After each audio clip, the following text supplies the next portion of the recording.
Hola, hola, inversionistas. Soy Mauricio Castillo, CEO de VID Capital. ¿Será que el halving de Bitcoin va a tener repercusiones en su precio? ¿Qué es el halving y cuál es su funcionalidad? Sin más preámbulos, vamos.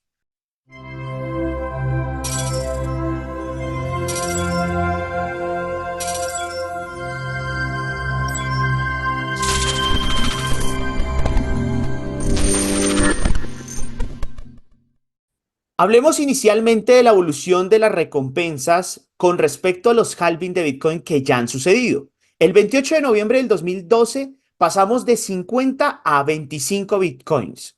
El 9 de julio del 2016 pasamos de 25 a 12.5 Bitcoins.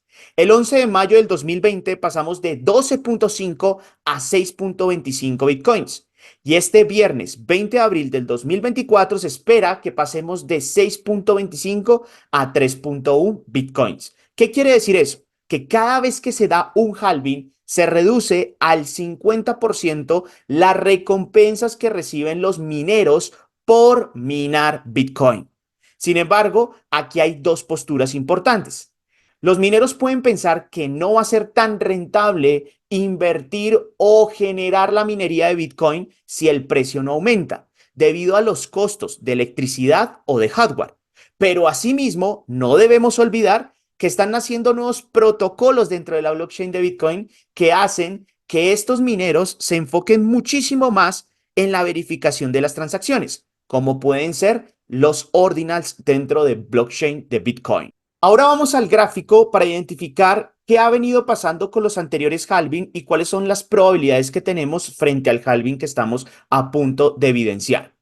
Primero, recordemos que el gráfico de Bitcoin en este momento se encuentra en máximos históricos y eso ya crea una alerta como inversionistas. Nunca compres en máximos, nunca vendas en mínimos. Estamos en los extremos. Cuando tú estás en los extremos, hay mayores probabilidades de que el mercado genere un retorno. Hago un paréntesis grande. No quiere decir que no vaya a subir más Bitcoin. Inclusive soy de los que piensa que puede llegar a subir bastante debido a algunas señales que nos está mostrando el gráfico, pero que definitivamente estamos en un momento peligroso como inversionistas y para tomar grandes decisiones. Segundo, fijémonos que anteriormente, en los anteriores halving, teníamos movimientos lateralizados y luego explosivos movimientos alcistas posteriores al halving. Teníamos movimientos lateralizados y explosivos movimientos después del halving. Ahora, aquí hay algo curioso. No tuvimos un movimiento lateralizado antes del halving, sino tuvimos un movimiento muy fuerte alcista. Este movimiento se atribuye más a los ETFs y aprobación en diferentes países del mundo, entre esos el de Estados Unidos, donde los grandes fondos de inversión comenzaron a ver a Bitcoin con otros ojos y apoyaron el hecho de crear ETFs para que los fondos, los capitales de grandes inversores pudieran entrar en este mercado. Es por eso que, por ejemplo, BlackRock se ha convertido en uno de los fondos que mayor cantidad de Bitcoins tiene en su cartera. Eso quiere decir también que estamos en un movimiento que podría ser perjudicial o pensar que puede existir un retroceso. Ok, vamos a ver rápidamente, mucho más cerca, qué ha venido pasando en esta subida porque es bastante interesante. Quiero que se den cuenta que Bitcoin tiene una característica muy importante que hemos venido detallando con VID Capital a través de los años. Siempre que rompe alguna zona, tarde o temprano, esa zona es validada. Las personas que nos siguen hace bastante tiempo pueden recordar que en el momento en que Bitcoin llegó por primera vez a los $65,000, anunciábamos de varias formas que había una zona que tenía que retroceder y obviamente retroceder en el buen sentido de que tiene que volver a coger impulso para volver a explotar hacia una tendencia alcista. Somos claros y entendemos que Bitcoin tiene grandes probabilidades de seguir subiendo. Nadie te puede decir el valor exacto porque nadie conoce cómo va a funcionar este mercado evolutivo, pero sí hay, por sus fundamentales y sus tecnicismos, gran probabilidad de que este mercado aumente. Te doy uno de ellos. En el futuro, que muchas personas me preguntan, ¿qué va a pasar en el 2140 cuando se minen todos los Bitcoin? Posiblemente esta criptomoneda se puede llegar a volver deflacionaria. ¿Cuántas personas han perdido sus llaves donde tienen sus Bitcoin? ¿Cuántas personas han hecho transacciones de Bitcoin a otra billetera y colocan una billetera incorrecta? Estas monedas se van a perder. Por lo tanto, si no se les da un buen uso, hoy en día ya se han perdido muchos Bitcoin y en el futuro se van a seguir perdiendo por fallas humanas o fallas de software o de hardware debido a las billeteras frías XXX. Eso quiere decir que definitivamente en el 2140 se va a hacer un enfoque probablemente a la verificación de transacciones con diferentes sistemas que se están desarrollando dentro de la blockchain de Bitcoin y también vamos a tener una moneda que probablemente va a ser deflacionaria. Ahora, retomando el por qué los 65.000 era porque regresaba a los 20.000, pero ¿por qué llegábamos a esa conjetura y por qué en todas las entrevistas y donde nos preguntaban anunciábamos eso? Todo debido al análisis técnico. Hay algo que es muy sencillo, pero muy práctico y es hacer backtesting, revisar el pasado de un mercado para comenzar a buscar características y probabilidades en el futuro.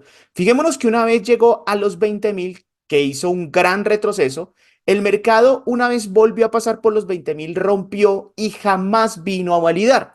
Eso era el pretexto de entender por qué la gente debería hacer recompras cuando llegara a los 20.000 a 16.000 dólares. Y efectivamente fue hasta esa zona. Pero esto mismo podría pasar en el último movimiento de Bitcoin, que realmente ha sido más un movimiento especulativo, político, social, entre otras cosas. Hemos tenido guerras, hemos tenido aprobaciones de ETF de este activo en diferentes países del mundo. Ha llegado capital que anteriormente no estaba de grandes fondos de inversión y eso ha generado un crecimiento importante en la criptomoneda. Entonces, lo que tenemos que tener en cuenta es que en esta subida hemos dejado espacios importantes sin validar. Lo mismo que pasó de los 20.000 a los 65.000 tiempo pasado. Vamos a darnos cuenta, por ejemplo, de esta zona. Aproximadamente los 49.000 a los 44.000 eran una zona que anteriormente era muy respetada. ¿Y qué pasó? Llegó a esa zona, rompió y no ha venido a validar. Entonces, aquí voy a hacer un paréntesis grande. ¿Debo ser inversionista o debo ser trader? Y para algunos, ser inversionista y trader puede llegar a ser lo mismo, pero no lo es. El inversionista entiende en dónde está invirtiendo, tiene conocimientos, sabe, funciona el equipo, quién está detrás y tiene claro el funcionamiento y sobre todo está consumiendo completamente la información de lo que hace. La importancia de ser inversionista es que él no mira el precio. Si sube o baja, él está comprando, comprando, comprando. ¿Quién utiliza esta técnica? Warren Buffett. Una vez analiza a nivel fundamental una acción, él se encarga de comprar de manera sistematizada durante un buen tiempo alguna acción y espera lo que tiene que esperar a largo plazo. Ahora, yo quiero ser trader. El trader es más especulativo, está arriesgando más, está tratando de buscar la mejor entrada. ¿Cuál está mejor con respecto al otro? Eso depende de muchos factores de nuestro propio subconsciente, de nuestra billetera y de lo que estamos buscando como en Bitcoin como inversionistas. Entonces, independiente como sea, nosotros como traders estamos esperando y no te puedo decir cuándo esta zona. Tenemos una segunda zona importante que es esta, que se encuentra aquí entre los 31.755, ponle 32.000 para aproximar a 30.000, que también fue una zona que, miren, respetó, rompió y no ha venido a validar. Y también hay una tercera zona muy peligrosa, pero que nos llama bastante la atención porque ha sido una zona que no cumplió con ese requisito todavía. Y tiene que ser esta zona de aquí, donde tenemos prácticamente la zona de los 14.000 a los 11.000. Fijémonos cómo en el pasado respetó, rompió y no ha venido a validar. Entonces, si tú me preguntas como trader profesional, yo tengo posiciones en compras aquí, porque vimos un Bitcoin en tan solo 2 horas, hace muy poco, ir de los 72.000 dólares a prácticamente los 61.000 dólares. Por ser un activo tan especulativo, en formación de crecimiento y en generación de capital, pues vamos a tener muchos movimientos. y podría llegar a suceder que tarde o temprano exista un velazo o una mancha o como tú lo quieras llamar, que el mercado caiga a estas zonas y vuelva a tener un rebote demasiado fuerte. Quiero recalcar, no estoy diciendo que en este momento haya una seguridad de caída, porque está el halving. Sin embargo, son zonas que cualquier inversionista debería tener en cuenta según su propio análisis. Estoy dejando una propuesta, analiza, genera un criterio propio y toma tus propias decisiones. Ahora, vamos un poco más al micromovimiento, a lo que podría llegar a suceder un poco más a corto plazo. Aquí hay varias cosas que tener en cuenta. Lo primero, hay una línea de tendencia que también fue divergencia en este punto, donde el mercado respeto acá, y podríamos proyectar a que si hay un rompimiento de estos altos históricos en el que nos encontramos, podría el mercado ir a buscar esa zona. Eso llevaría realmente a seguir con el patrón que después de un halving existe un periodo casi de un año donde el mercado crece, crece, crece, crece. Entonces, mucha atención con eso. Segundo, hay algo que también apoya por el micromovimiento a zonas bastante interesantes que me llaman la atención. La primera, vamos a acercarnos y vemos este gráfico completamente lateralizado. Voy a borrar lo que más se pueda y voy a comenzar a trazar líneas y zonas importantes donde usted, sin conocer de trading, no lo quiero hacer tan complejo, pero quiero que todo el mundo me entienda. Hay varias técnicas como Wyckoff, como zonas de acumulación, como VWAP. Hay diferentes técnicas, pero hay una que me llama mucho la atención, que es muy sencilla. La banderista y sobre todo la de Wyckoff, donde tenemos varias cosas que podrían llamarnos la atención. Primero, un periodo lateral, como un canal donde el mercado se pega a una resistencia y a un soporte. Este mercado podría darnos una sorpresa de tarde o temprano tener un máximo histórico que se le llama falsa salida, un regreso y una validación. Si el mercado llegase a hacer este movimiento, cumpliría, uno, con que después del halving hay un movimiento alcista. Dos, completaría el movimiento a pensar en que toda esta subida que hemos tenido, tarde que temprano va a tener un retroceso porque si llegase a hacer esto, confirmaría en gran medida que el mercado va a tener una tendencia bajista muy fuerte en el futuro. Segundo, también hay una relación bastante interesante con la figura chartista y es esta. Voy a borrar todo. Tiene que ver con este movimiento. ¿Listo? Quiero que lo observen.